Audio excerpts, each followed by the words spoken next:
नमस्ते, आप सभी का स्वागत है। मैं हूं शिवम। आज का कार्यक्रम मैं इस वीडियो से शुरू करता हूं।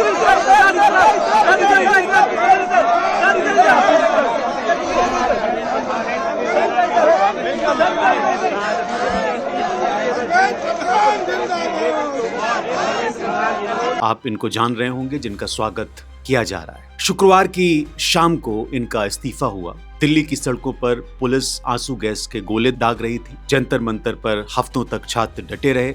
उनके साथियों ने लाठियां खाईं और उसके बाद इन्हीं ने एक्स पर अपना इस्तीफा पोस्ट किया। आंदोलन जीत गया, लेकिन कहानी आंदोलन की जीत के बाद खत्म नहीं हुई। उसके कुछ घंटों बाद ही संसद परिसर ने संसद के गेट पर इस दृश्य को देखा गया। वही धर्मेंद्र प्रधान, अब पूर्व मंत्री, संसद परिसर में दाखिल हुए और उन्हीं के पार्टी के जो सांसद हैं वो धर्मेंद्र प्रधान जिंदाबाद के नारे लगा रहे थे। जिस मंत्री के इस्तीफे की मांग को लेकर देश के छात्र हफ्तों तक सड़क पर थे, जिसे जनता के दबाव में फत छोड़ना पड़ा, उसी को उसकी पार्टी जिंदाबाद के नारे से नवाज रही है और पगड़ी पहना रही है। ये जश्न किसका है? अकाउंटेबिलिटी का या अकाउंटेबिलिटी से बचने की कला का? और ठीक इसी वीकेंड रविवार को एक और वीडियो सामने आया प्रधानमंत्री नरेंद्र मोदी का। अपने रूटीन स्क्रिप्टेड भाषण के अंदाज से हटकर एक छोटी सेल्फ शॉट करीब 80 सेकंड की वीडियो पोस्ट करते हैं प्रधानमंत्री।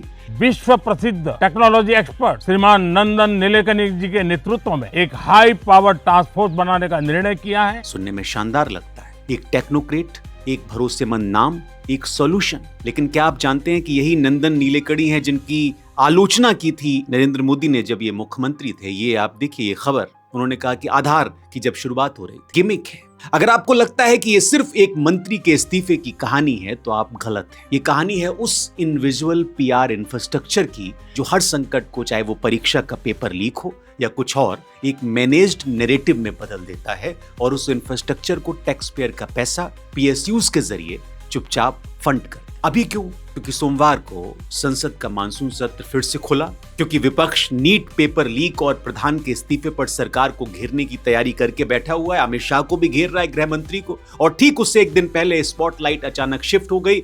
मंत्री के इस्तीफे से एक भविष्य के सुधार की कहानी की तरफ स्पॉटलाइट शिफ्ट की गई। सवाल यह है, क्या ये टाइमिंग प्लान थी, योजनाबद्ध थी? शुरुआत से समझते हैं। ये कहानी सिर्फ एक हफ्ते की कहानी नहीं है। नीट यूजी परीक्षा में गड़बड़ियों को लेकर विवाद बरसों पुराना है। हर साल छात्र सड़क पर उतरते रहे, हर साल मांग वही रही, जवाबदेही तय हो, मंत्री इस्तीफा दें। लेकिन इस बार फर्क ये था कि आंदोलन थमा नहीं। जुलाई 26 में मानसून सत्र के पहले हफ्ते में संसद इसी विवाद पर पूरी तरह से ठप पड़ गई। यहाँ एक बात आप याद रखिए, जो दिखता है वो है एक मंत्री का इस्तीफा, जो एक जीत जैसा लगता है। जो नहीं दिखता है वो है उस इस्तीफे की टाइमिंग, उसके बाद के इवेंट्स और उस पूरे नैरेटिव मैनेजमेंट का इंजीनियरिंग जो पर्दे के पीछे चल रहा होता है। अब यहाँ रुककर 3 सीधे सवाल आप पूछिए। पहला सवाल, फैसला किसने किया? कैबिनेट ने या ये प्रधानमंत्री का व्यक्तिगत ऐलान था? भारत में सरकारी नीति की एक तय प्रक्रिया होती है। कैबिनेट नोट बनता है, मंजूरी मिलती है, फिर औपचारिक अधिसूचना जारी होती है। सवाल ये नहीं है कि टास्क फोर्स अच्छी है या बुरी है, सवाल ये है कि इसे बनाने की प्रक्रिया कहाँ है। किसी को ये पूछने की जरूरत नहीं। दूसरा सवाल,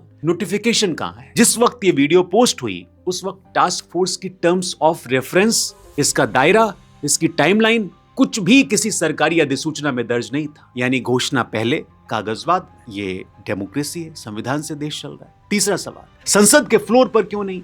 सोमवार को जब सत्र दोबारा से खुलना था, अगर ये इतना बड़ा, इतना जरूरी सुधार है तो इसे संसद के पटल पर शिक्षा मंत्रालय के एक औपचारिक बयान के जरिए बहस के लिए क्यों नहीं रखा गया? क्यों इसे एक सोशल मीडिया वीडियो के जरिए संसद खुलने से ठीक एक दिन पहले वीकेंड पर अनाउंस किया गया? अब मैं आपको ये नहीं बताऊंगा कि जवाब क्या है इसका, लेकिन इतना मैं जरूर कहूंगा कि जब कोई सरकार, चाहे किसी भी पार्टी की हो, किसी भी बड़े फैसले को संसद के बजाय सोशल मीडिया पोस्ट के जरिए अनाउंस करना चुनती है तो एक सिग्नल देती है, और वो सिग्नल ये है कि संस्थागत प्रक्रिया से ज्यादा भरोसा तात्कालिक नैरेटिव कंट्रोल पर है। बाद में अगले 24 घंटों में कुछ मीडिया रिपोर्ट्स में टास्क फोर्स के 6 सदस्यों के नाम सामने आ गए। पूर्व इसरो चेयरमैन एस सोमनाथ, पूर्व आईबी डायरेक्टर तपन डेका, आईआईटी चेन्नई के डायरेक्टर बी कामाकोटी, पूर्व शिक्षा सचिव अनीता कंवल और लॉजिस्टिक एक्सपर्ट अमृत लाल मीणा। अब इनके बारे में भी आप जान लीजिए, क्योंकि आपको जानना जरूरी है। एस सोमनाथ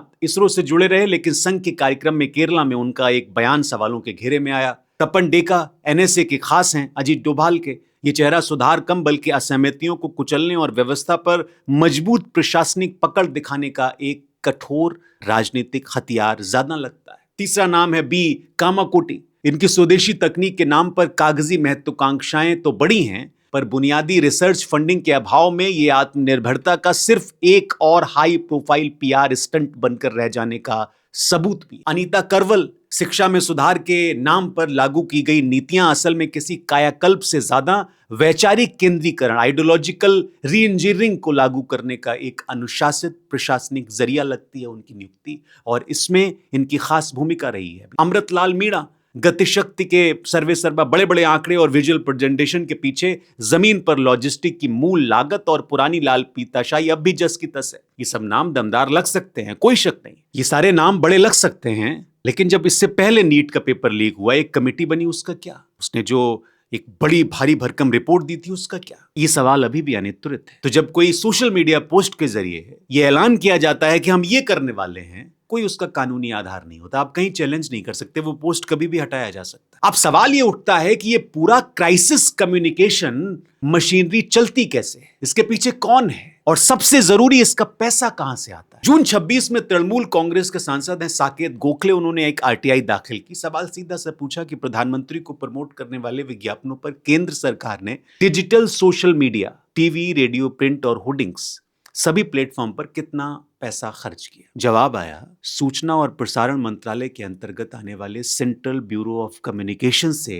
सिर्फ इसी एक एजेंसी के जरिए 20 से 26 के बीच 2586 करोड़ खर्च हुए। सिर्फ प्रिंट विज्ञापनों पर लगभग 796 करोड़, टीवी और रेडियो पर करीब 936 करोड़, आउटडोर होर्डिंग्स पर 584 करोड़। ठीक है, प्रधानमंत्री है, इतना खर्चा होता है। और सबसे चौंकाने वाली बात, जिस एजेंसी को यह पैसा दिया गया उसका नाम बताने से खुद सरकार ने इनकार कर, कॉमर्शियल कॉन्फिडेंस का हवाला देते हुए, यानी टैक्स पेयर का पैसा किस निजी एजेंसी की जेब में गया, ये जानकारी टैक्स पेयर को ही नहीं दी गई। और ये सिर्फ एक एजेंसी का आंकड़ा है। खुद आरटीआई एक्टिविस्ट ने साफ लिखा, इसमें बाकी मंत्रालय, पीएसयूज और पार्टी विज्ञापन शामिल नहीं है। तो आप बात करते हैं पीएसयूज की, वो कड़ी जो अक्सर स्क्रीन से बाहर रहती है, कम लोग बात करते हैं। 2017 में ये बात सामने आई कि गुजरात में बना statue of unity, Sardar Patel की विशाल प्रतिमा, इसके निर्माण में तेल क्षेत्र की सरकारी कंपनियां यानी पीएसयूज ने 100 करोड़ से ज्यादा का पैसा लगाया। एक साल बाद खुद कैग ने यह टिप्पणी की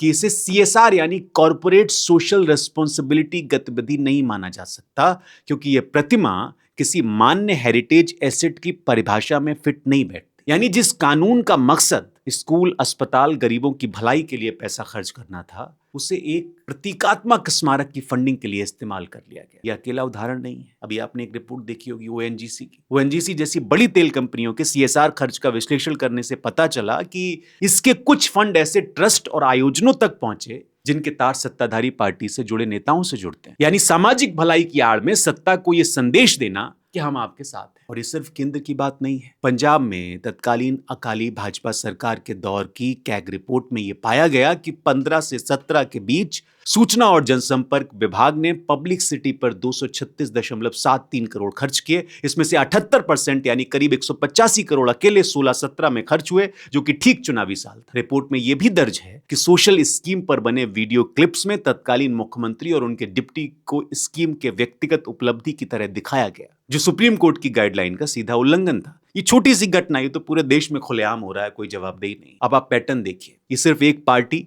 एक राज्य, एक साल की रिपोर्ट नहीं है। ये एक स्ट्रक्चरल डिजाइन है जो बार बार दोहराया जाता है, चाहे सत्ता में कोई भी हो। पुराने आरटीआई डेटा से यह भी साफ होता है कि औसतन चुनावी साल में सरकारी पब्लिसिटी खर्च पिछले साल के मुकाबले करीब 40 से 50% होता है। मतलब जब अकाउंटेबिलिटी की सबसे ज्यादा जरूरत होती है, उसी वक्त इमेज बिल्डिंग का बजट भी सबसे ज्यादा फूलता है। तो जब आप अगली बार किसी संकट के बाद कोई चमकदार सॉल्यूशन वीडियो देखें, ऐसा प्रधानमंत्री जैसा एक टास्क फोर्स बना दी गई, एक नई योजना आ गई, एक भावुक भाषण हो गया, तो अपने आप से सवाल पूछिए, इसे बनाने, शूट करने, प्रमोट करने और वायरल कराने का पैसा किस बजट से आया, किस मंत्रालय से आया, किस पीएसयू से आया और किस अधिसूचना के तहत आया। अब निष्पक्षता की मांग है कि हम दूसरा पक्ष भी उतनी ही गंभीरता से रखें, क्योंकि सिर्फ एक तरफा कहानी तो मैं दिखाता नहीं, एक तरफा बात तो मैं करता नहीं। तो सरकार और इसके जो समर्थक हैं उनका तर्क यह है कि एक बड़े संकट के दौरान जब लाखों छात्रों का भविष्य दांव पर हो, तेजी से जनता तक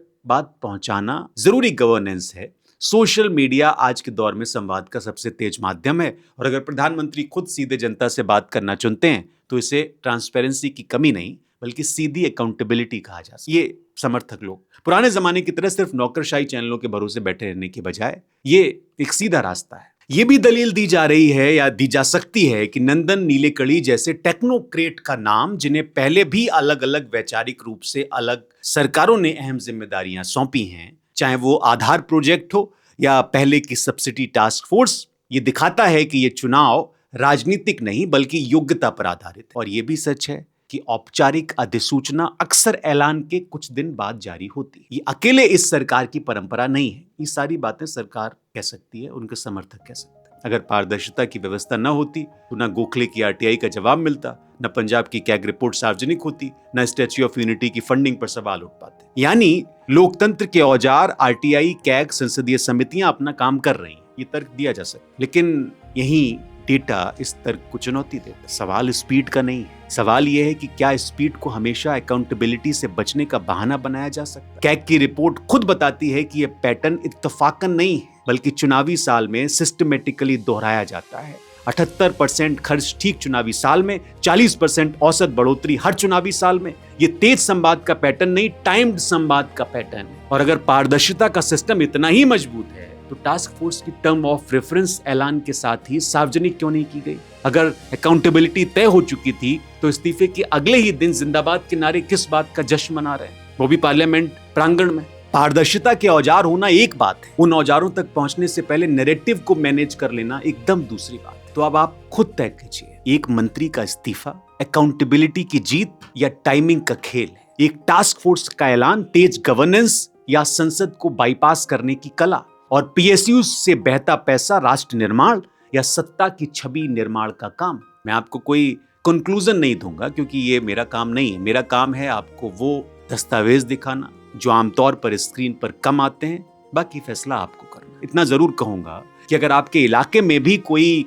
सरकारी योजना, कोई पीएसयू कैंपेन या कोई विज्ञापन बजट है जिसका हिसाब आपको नहीं मिलता तो चुप मत बैठिए, पूछिए कि सब कुछ नैरेटिव कंट्रोल से होगा इस देश में। शायद इसीलिए नैरेटिव कंट्रोल की वजह से ही स्मृति ईरानी से लेकर धर्मेंद्र प्रधान तक 4 शिक्षा मंत्री इस देश को मिले हैं पिछले 10 सालों में और 4 के चारों ने शिक्षा का गुड़गोवर कर दिया। इतना गुड़गोवर कि ना आज रोजगार है, लाखों छात्र स्कूल छोड़ रहे हैं जो पढ़ना नहीं चाहते, और शिक्षा का बजट इतना है इतना। अब आप तय कीजिए, आंदोलन खत्म हो गया है। जिन लोगों ने आंदोलन किया वो जीत का जश्न मना रहे हैं, केक खा रहे हैं, लेकिन क्या समस्याएं खत्म हो गई? इतनी छोटी सी समस्या थी इस देश के एजुकेशन की कि एक धर्मेंद्र प्रधान के इस्तीफे के बाद धर्मेंद्र प्रधान संसद के प्रांगण में जश्न मना रहे हैं। लेकिन क्या दूर दराज बैठा हुआ है वो छात्र जश्न मना सकता है जिसके पास स्कूल नहीं, या जो इस पढ़ने की उम्र में गार्ड की नौकरी कर रहा है दिल्ली में? बहुत शुक्रिया आप सभी लोगों का। कल फिर मिलेंगे किसी स्टोरी के साथ, तब तक मुझे इजाजत दीजिए। अपने कीमती कमेंट जरूर दीजिए कि आप क्या सोचते हैं इस नैरेटिव मैनेजमेंट मैकेनिज्म के बारे में और इस जश्न के बारे में भी जो हर कोई मना रहा है। ऐसा लग रहा है कि भारत आज ही आजाद हुआ, भारत की शिक्षा आज ही आजाद। 1 साल बाद फिर भी मैं ये बता रहा हूँ कि हम यही बात कर रहे होंगे जो मैं आज कर रहा हूँ, क्योंकि मैं पिछले 10 साल से यही बात कर रहा हूँ। बहुत शुक्रिया।